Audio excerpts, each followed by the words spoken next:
സിയാൻ കേരള രാഷ്ട്രീയത്തിൽ ഇന്ന് വല്ലാണ്ട് ചർച്ച ചെയ്യപ്പെടുന്ന ഒരു കുട്ടിയുടെ പേരാണ്.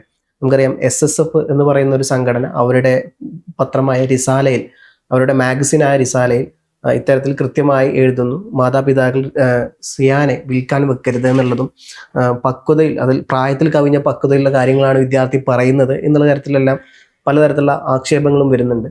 ഇപ്പോൾ നമ്മൾ ഇതിൻ്റെ റിസാലയുടെ ഒരു ബാക്ക്ഗ്രൗണ്ട് നോക്കുകയാണെങ്കിൽ എനിക്ക് തോന്നുന്നു 1983 അല്ലെങ്കിൽ 86 കാലഘട്ടങ്ങളിലാണ് ഈ റിസാല തുടങ്ങുന്നത്. ഇതിനു മുമ്പുള്ള ഒരു പശ്ചാത്തലം നോക്കുകയാണെങ്കിൽ ഈ മുസ്ലിം വിഭാഗത്തിൽ തന്നെ പലതരത്തിലുള്ള വിഭാഗങ്ങളുണ്ട്. അതിൽപ്പെട്ട ഒന്നാണ് സുന്നി അല്ലെങ്കിൽ പിന്നീട് വരുന്ന മുജാഹിദ്, ജമാഅത്ത് പോലത്തെ പല പല വിഭാഗങ്ങളുണ്ട്. അതിൽ കേരളത്തിലെ ഏറ്റവും പ്രബലമായ അല്ലെങ്കിൽ പ്രബല ശക്തികളായ രണ്ട് വിഭാഗമാണ് സുന്നികളും അതുപോലെ തന്നെ മുജാഹിദികളും. ഈ സുന്നികൾ തന്നെ നോക്കുകയാണെന്നുണ്ടെങ്കിൽ ഇവർ തന്നെ രണ്ട് തട്ടിലാണ്. ആദ്യകാലത്ത് ഇവർ ഒന്നായിരുന്നു എന്നുണ്ടെങ്കിൽ പിൽക്കാലത്ത് AP EK എന്ന് പറഞ്ഞ് പിളർന്നു പോകുന്നു. ഒന്ന് കാന്തപുരം AP അബൂബക്കർ മുസ്ലിയാർ എന്ന് പറഞ്ഞുകൊണ്ട് പോകുന്ന വിഭാഗത്തിന് AP എന്നും, പിന്നീട് അവിടെ ഉണ്ടായിരുന്ന വിഭാഗത്തെ EK എന്നും, EK അബൂബക്കർ മുസ്ലിയാറിന്റെ നേതൃത്വത്തിൽ EK എന്നറിയപ്പെടുന്നു. അപ്പോൾ ഇക്കാര്യത്തിൽ ഇങ്ങനെ രണ്ട് തട്ടിൽ പോകുമ്പോൾ പലപ്പോഴും ആശയപരമായി ഇവർക്ക് ഒരേ കാഴ്ചപ്പാടാണ്, ഒരേ നിലപാടിൽ പോകുന്നതാണ്. പക്ഷേ രാഷ്ട്രീയപരമായിട്ടുള്ള പലതരത്തിലുള്ള പ്രശ്നങ്ങൾ അക്കാലത്തെ ഈ പറയപ്പെട്ട പോലെ AP വിഭാഗം EK വിഭാഗത്തിനെതിരെ ഉന്നയിച്ചായിരുന്നു. EK വിഭാഗം ലീഗിൻ്റെ തൊഴുത്തിൽ കൊണ്ടുപോയി കെട്ടിയിട്ട സംഘടനയാണ് എന്നുള്ള തരത്തിലെല്ലാം വലിയ തരത്തിലുള്ള ആക്ഷേപം ഉണ്ടായിരുന്നു. മറുവശത്ത് ഈ പറഞ്ഞ പോലെ AP വിഭാഗത്ത് അരിവാൾ സുന്നികൾ എന്നുള്ള തരത്തിലെല്ലാം ആക്ഷേപം ഉണ്ടായിരുന്നു. അപ്പോൾ എക്കാലത്തും പിണറായി വിജയൻ അല്ലെങ്കിൽ ഇടതുപക്ഷത്തിൻ്റെ കൂടെ നിന്ന ഒരു പാർട്ടിയായിരുന്നു അല്ലെങ്കിൽ ഒരു വിഭാഗമായിരുന്നു SSF അഥവാ SSF എന്നറിയപ്പെടുന്ന സുന്നി സ്റ്റുഡൻറ് ഫെഡറേഷൻ. ഇത് AP വിഭാഗത്തിൻ്റെ വിദ്യാർത്ഥി സംഘടനകളെ SSF എന്നും അതുപോലെ തന്നെ EK വിഭാഗത്തിൻ്റെ വിദ്യാർത്ഥി സംഘടനകളെ SKSSF എന്നും ഇത്തരത്തിൽ രണ്ട് ലേബലുകളിലാണ് പലപ്പോഴും അറിയപ്പെട്ടിട്ടുള്ളത്. ഇക്കാലത്തും അത് അങ്ങനെ തന്നെയാണ്. ആശയപരമായി ഇവർക്ക് തമ്മിൽ വലിയ വ്യത്യാസങ്ങളൊന്നുമില്ല. എന്തായാലും ഇപ്പോൾ ഈ AP വിഭാഗം, അതായത് പല ആൾക്കാരും പറയാറുള്ളത് ഈ അരിവാൾ ചുറ്റിക സുന്നികൾ എന്നറിയപ്പെടുന്ന ഈ AP വിഭാഗം ഇപ്പോൾ സിയാന്റെ വിഷയത്തിൽ LDF സർക്കാരിനെതിരെ കൃത്യമായ നിലപാട് പറഞ്ഞു, അല്ലെങ്കിൽ അവർക്കിത് അതിരൂക്ഷമായ വിമർശനം നടത്തുന്നു എന്നുള്ളതൊക്കെയാണ്. സാമൂഹ്യ മാധ്യമങ്ങളിൽ പലതരത്തിലുള്ള കോണുകൾ ഉയർന്നു വരുന്നത് സിയാനെ വരുന്ന തലമുറയിൽ ഈ പറഞ്ഞ പോലെ ആയങ്കിമാരെയും തില്ലങ്കേരിമാരെയും എല്ലാം ആക്കി മാറ്റും എന്നുള്ളതാണ്. നമ്മൾ നോക്കിക്കഴിഞ്ഞാൽ ഒരുപാട് ഗുണ്ടകൾ CPM ഉണ്ടായിട്ടുണ്ട്. അത് അർത്ഥശങ്കകൾക്ക് ഇടയില്ലാത്തൊരു കാര്യമാണ്. അർജുൻ ആയങ്കിയെ പോലെ, ആകാശ് തില്ലങ്കേരിയെ പോലെ, അല്ലെങ്കിൽ അതിലപ്പുറം പൾസർ സുനിയെ പോലത്തെ ഒരുപാട് ആൾക്കാർ CPM നിന്ന് അകത്തും പുറത്തും പാർട്ടികൾ ഉണ്ടായിട്ടുണ്ട്. അതില്ല എന്ന് പറഞ്ഞാൽ അത് തികച്ചും വ്യാജമായ ഒരു കാര്യം തന്നെയാണ്. മറുവശത്ത് ലീഗിൻ്റെയോ അല്ലെങ്കിൽ കോൺഗ്രസിൻ്റെയോ നോക്കിക്കഴിഞ്ഞാൽ അവിടെയും നമുക്ക് ഇത്തരത്തിലുള്ള പല കാര്യങ്ങൾ കാണാൻ പറ്റും. അത് കൊണ്ടോട്ടി അബു പോലുള്ള ഒരു വിഭാഗം തന്നെ നമുക്കതിനു വേണ്ടി കാണാൻ പറ്റും. അപ്പോൾ ഇത്തരത്തിലുള്ള രാഷ്ട്രീയപരമായി സൈബർ വിങ്ങിലായാലും ശരി, അല്ലെങ്കിൽ ഗ്രാസ് റൂട്ട് ലെവലിൽ ഇറങ്ങി കളിക്കുന്ന ഗുണ്ടകളായാലും ശരി, എല്ലാ പാർട്ടികളിലും കൃത്യമായി കാണാൻ പറ്റുന്ന ഒന്ന് തന്നെയാണ്. സിയാന്റെ വിഷയത്തിൽ വലിയ തരത്തിൽ വിവാദമാവാനുള്ള ഒരു കാരണം സിയാനെ ഇത്തരത്തിൽ പറഞ്ഞതുകൊണ്ടാണ്. ഇതിൽ പലതരത്തിലുള്ള വ്യാഖ്യാനങ്ങൾ വരുന്നുണ്ട്. അത്തരത്തിൽ നിങ്ങൾക്ക് സിയാനെ ഇത്തരത്തിൽ ഭാവിയിലോട്ട് മാറ്റുന്ന അല്ലെങ്കിൽ അവരെ വിറ്റ് ചെലവാക്കുന്ന രീതിയിലാണ് CPM പ്രവർത്തിക്കുന്നത് എന്നുള്ള രീതിയിലാണ് പ്രധാനപ്പെട്ട ഒരു ആക്ഷേപം എന്നറിയപ്പെടുന്നത്. അപ്പം എനിക്ക് ചോദിക്കാനുള്ളത് വളരെ കൃത്യമായിട്ട ചോദ്യം മാത്രമാണ്. പല മതസംഘടനകളും ചെറുപ്പം മുതലേ അവരുടെ കുട്ടികൾക്ക് എല്ലാവർക്കും മതം പഠിപ്പിച്ചു കൊടുക്കാറുണ്ട്. അതിൻ്റെ ഭാഗമായി ആ കുട്ടികളെല്ലാവരും മതത്തിൻ്റെ സംഘടനകളെ, ഇപ്പം ഒരു ഉദാഹരണം പറയുകയാണെന്നുണ്ടെങ്കിൽ ഒരു AP വിഭാഗത്തിൻ്റെ കീഴിൽ പഠിക്കുന്ന മദ്രസയിൽ സ്വാഭാവികമായിട്ടും അവരുടെ വേദികളിൽ SSFൻ്റെ പതാക ഉയർത്തി നടക്കാറുണ്ട്. ഈ EK വിഭാഗത്തിൻ്റെ ആണെങ്കിൽ SKSSFൻ്റെ പതാക ഉയർത്തി നടക്കാറുണ്ട്. അത് സ്വാഭാവികമാണ്. അപ്പം അത്തരത്തിൽ ഇടതുപക്ഷം ഇത് ഒരു ഭാഗത്ത് മതമാണെന്നും ഇപ്പുറത്തെ ഒരു പാർട്ടിയെ പഠിപ്പിക്കുന്നു. അത് MSF, മുസ്ലിം സ്റ്റുഡൻറ് ഫെഡറേഷൻ എന്ന് പറയപ്പെടുന്ന MSF IUMLൻ്റെ കീഴിൽ നടക്കുന്നുണ്ട്. അതുപോലെ തന്നെ CPMൻ്റെ കീഴിലാണ് ഇത്തരത്തിലുള്ള ബാലസംഘം നടക്കുന്നത്. ഇതേ സമാന കാഴ്ചപ്പാടുമായി ഇപ്പം അടുത്ത് തുടങ്ങിയിട്ടുണ്ട് കോൺഗ്രസും.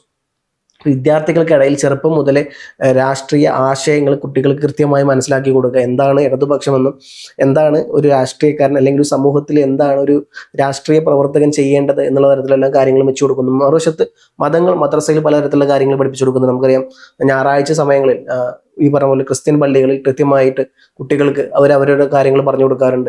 എന്താണ് ക്രിസ്തു മതമെന്നും അതിൻ്റെ പ്രത്യേകത എന്താണെന്നുള്ളതും അത് എങ്ങനെ മനുഷ്യരോട് പെരുമാറണം എന്നുള്ളതും ഒരുപാട് നല്ല കാര്യങ്ങൾ അവർ പഠിപ്പിച്ചു കൊടുക്കുന്നുണ്ട്. അതേപോലെ തന്നെ മദ്രസകളിൽ എല്ലാ ദിവസവും ഈ പറഞ്ഞ പോലെ വെള്ളിയാഴ്ച ഒഴികെയുള്ള ദിവസങ്ങൾ കൃത്യമായി വിദ്യാർത്ഥികൾക്ക് അവരും പഠിപ്പിച്ചു കൊടുക്കുന്നുണ്ട്. അപ്പോൾ ഇത്തരത്തിലുള്ള രാഷ്ട്രീയപരമായി ഒരു കുട്ടി ഉണ്ട്. അപ്പം ആ കുട്ടി പറയുന്ന സഖാക്കൾ എന്നുള്ള പേരിലൊരു സോഷ്യൽ മീഡിയ പ്ലാറ്റ്ഫോം ഉണ്ട്. അതിൽ പറയുന്നു, സഖാക്കളെ ഞാൻ ഇവിടുത്തെ ഈ പറഞ്ഞ പോലെ ബാലസംഘത്തിൻ്റെ പ്രസിഡന്റാണ്, ഇത് സെക്രട്ടറിയാണ് എന്നുള്ള പരസ്പരം എല്ലാവരും പരിചയപ്പെടുത്തിക്കൊണ്ടുള്ള ഒരു ചെറിയ വീഡിയോ വരുന്നു. അത് വലിയ തരത്തിൽ വൈറലായി നിമിഷങ്ങൾക്കകം മുഖ്യമന്ത്രി പിണറായി വിജയൻ അതിൽ പോസ്റ്റ് ഇടുന്നു. അതിൽ കമന്റ് ഇടുന്നു. ആ കമന്റിന് മറുപടിയായി അദ്ദേഹത്തിന് ലൈക്കായിട്ട് ഒരുപാട് 10,000-കണക്കിന് ആൾക്കാർ വന്ന് ലൈക്ക് അടിക്കുന്നു. തൊട്ടുപുറകെ റിയാസ് വരുന്നു, റിയാസ് കമന്റ് ഇടുന്നു. പിന്നീട് അങ്ങോട്ട് CPM-ന്റെ പല നേതാക്കന്മാരെ അത് ഏറ്റെടുക്കുന്നു. ഏറ്റവും അവസാനം മെറ്റ അത് ഡിലീറ്റ് ചെയ്ത് കളയുന്നു എന്നുള്ളത് നമ്മൾ കണ്ടതാണ്. അപ്പം ഇതിന്റെ അടിസ്ഥാനമായി VD സതീശനെതിരെ വലിയ തരത്തിലുള്ള ആക്ഷേപം വരുന്നു. സതീശൻ ഇടപെട്ടിട്ടാണെന്ന് സതീശൻ തുറന്നു പറയുന്നു, ഞാനൊരു വിഷയത്തിൽ ഇടപെട്ടിട്ടില്ല എന്ന് പറയുന്നു. എന്നിരുന്നാൽ പോലും മെറ്റ അത് റിമൂവ് ആക്കി എന്നുള്ളതാണ് അതിന്റെ സത്യാവസ്ഥ. ഇപ്പൊ അത് റിമൂവ് ആക്കിയതിനു ശേഷമാണ് വലിയ തരത്തിലുള്ള പ്രശ്നം വരുന്നത്. എന്താണ് വിദ്യാർത്ഥികൾക്ക് രാഷ്ട്രീയ കൊടി പിടിച്ചാൽ, അതിപ്പോൾ MSF-ന്റെ എന്നോ KSU-വിന്റെ എന്നോ അല്ലെങ്കിൽ SSF-ന്റെ എന്നോ SKSSF-ന്റെ എന്നോ SFI-യുടെ എന്നോ ഒരു പതാകയും വ്യത്യാസമല്ല, ഏത് വിദ്യാർത്ഥികളായിക്കോട്ടെ അവർ കൊടി പിടിക്കാറുണ്ട്. അപ്പോൾ ഈ പറഞ്ഞ പോലെ SFI-യുടെ അല്ലെങ്കിൽ ഈ പറഞ്ഞ പോലെ ഇടതുപക്ഷ വിഭാഗത്തിന്റെ ആളുകൾ അല്ലെങ്കിൽ വിദ്യാർത്ഥികൾ അവർക്ക് അനുകൂലമായ ഒരു കാര്യം പറഞ്ഞു. അദ്ദേഹത്തിന്റെ ആ കുട്ടിയുടെ ചരിത്രം നോക്കുകയാണെന്നുണ്ടെങ്കിൽ ഈ പറഞ്ഞ പോലെ പിതാവും അദ്ദേഹത്തിന്റെ കുടുംബം എല്ലാവരും കട്ട ഇടതുപക്ഷമാണ്. സ്വാഭാവികമായിട്ടും ആ വിദ്യാർത്ഥികൾക്കും ആ ഒരു സാധനം കിട്ടും, ആ സ്പിരിറ്റ് അവർക്കും ഉണ്ടാകും. അപ്പോൾ ഇത്തരത്തിൽ കാണുന്നതിന് പകരം ഇതിനെ ഒരു വലിയ തരത്തിലുള്ള ആയങ്കിമാരാക്കി മാറ്റുമെന്നുള്ളതും, അപ്പം ഇത്തരത്തിലുള്ള രാഷ്ട്രീയത്തിൽ ഈ പറഞ്ഞ പോലെ ഗുണ്ടകൾ ഉണ്ടായിട്ടുണ്ട്. നമുക്കെല്ലാം ഈ രാഷ്ട്രീയക്കാരെ കുറ്റം പറയാൻ പറ്റില്ല. അങ്ങനെയാണെന്നുണ്ടെങ്കിൽ എല്ലാ മതത്തിലും ഇസ്ലാം മതത്തിലും ഒരുപാട് ISIS പോലുള്ള ഒരുപാട് തീവ്രവാദി സംഘടനകൾ വന്നിട്ടുണ്ട്, ഒരുപാട് ആൾക്കാർ വന്നിട്ടുണ്ട്, തീവ്രവാദികൾ വന്നിട്ടുണ്ട്. അത് എല്ലാ വിഭാഗത്തിലും ഇപ്പോൾ ക്രിസ്ത്യൻ സംഘടനകളാണെങ്കിൽ കാസ എന്നറിയപ്പെടുന്ന ഒരു വിഭാഗമുണ്ട്. അതിതീവ്ര പക്ഷക്കാരാണ് കാസ എന്നറിയപ്പെടുന്നത്. പലപ്പോഴും നമുക്കൊന്നും ചിന്തിക്കാൻ ഒരു ക്രിസ്ത്യാനികളും ചിന്തിക്കുന്നതിന് അപ്പുറത്ത് ചിന്തിക്കാൻ പറ്റുന്ന ഒരു വിഭാഗമാണ് കാസ. ഇതേപോലെ തന്നെയാണ് മുസ്ലിങ്ങളിലുള്ള SDPI പോലുള്ള PFI പോലുള്ള ഒരുപാട് കക്ഷികൾ, തീവ്ര രാഷ്ട്രീയക്കാരും തീവ്ര ഇസ്ലാമിസ്റ്റുകളും ഉണ്ട്. അതേപോലെ തന്നെ ഹിന്ദു മതത്തിലാണെങ്കിലും ശരി, RSS പോലത്തെ BJP പോലത്തെ ഒരുപാട് ആളുകൾ നമുക്ക് കാണാൻ പറ്റും. സ്വാഭാവികമായിട്ടും ഒരാൾ മോശമായി എന്ന് വിചാരിച്ചിട്ട് ആ മൊത്തം കമ്മ്യൂണിറ്റിയും അങ്ങനെ പോകുമെന്നോ അല്ലെങ്കിൽ അവരെല്ലാവരും മോശക്കാരാണെന്നോ നമുക്ക് ആർക്കും നിജപ്പെടുത്താനോ അല്ലെങ്കിൽ അത്തരത്തിലുള്ള പരാമർശം നടത്താനോ പറ്റില്ല. അപ്പോൾ ഇത്തരത്തിൽ സിയാനെതിരെ വലിയ തരത്തിലുള്ള സൈബർ വിഷയം നടക്കുമ്പോൾ ഒന്ന് അത് ആ കുട്ടിയുടെ ചോയ്സാണ്, ആ രക്ഷിതാക്കളുടെ ചോയ്സാണ്. അവർ ഏത് പാർട്ടി സ്വീകരിക്കണം, ഏത് മതം സ്വീകരിക്കണം, ഏത് ലേബലായിരിക്കണം, ഏത് പതാക ഉയർത്തണം എന്നുള്ള കാര്യം. അതിൽ ഇത്തരത്തിലുള്ള അവരെല്ലാവരും ആയങ്കിമാരാണ്, അവരെല്ലാവരും തില്ലങ്കേരിമാരാണ്, അല്ലെങ്കിൽ വരുന്ന ഫ്യൂച്ചറിൽ ഇവരെല്ലാം CPM-ന്റെ ചട്ടങ്ങൾ. ഒരു കാര്യം വളരെ കൃത്യമാണ് പറയാനുള്ളത്, ഒരു പാർട്ടിക്കാരും ഇത്തരത്തിലുള്ള കാര്യങ്ങൾ വെച്ചുകൊണ്ട് യൂട്ടിലൈസ് ചെയ്യാന്നുള്ള കാര്യത്തോട് നമുക്ക് യോജിക്കാൻ പറ്റില്ല. പക്ഷെ ആ കുട്ടികളും ഇത് പറഞ്ഞ പോലെ ഇടതു സംഘടനയുടെ അനുഭാവികളാണ്. സ്വാഭാവികമായിട്ടും ആ കുട്ടിയുടെ അച്ഛനും അമ്മയും അല്ലെങ്കിൽ ആ കുടുംബം മൊത്തമായിട്ടും ഇടതുപക്ഷ അനുഭാവികളാണ്. അപ്പോൾ സ്വാഭാവികമായിട്ടും ആ കുട്ടിക്കും ആ ഒരു താല്പര്യം ഉണ്ടാവും. കുടുംബ പാരമ്പര്യമായിട്ട് അവരെല്ലാവരും അങ്ങനെ വരുന്നു.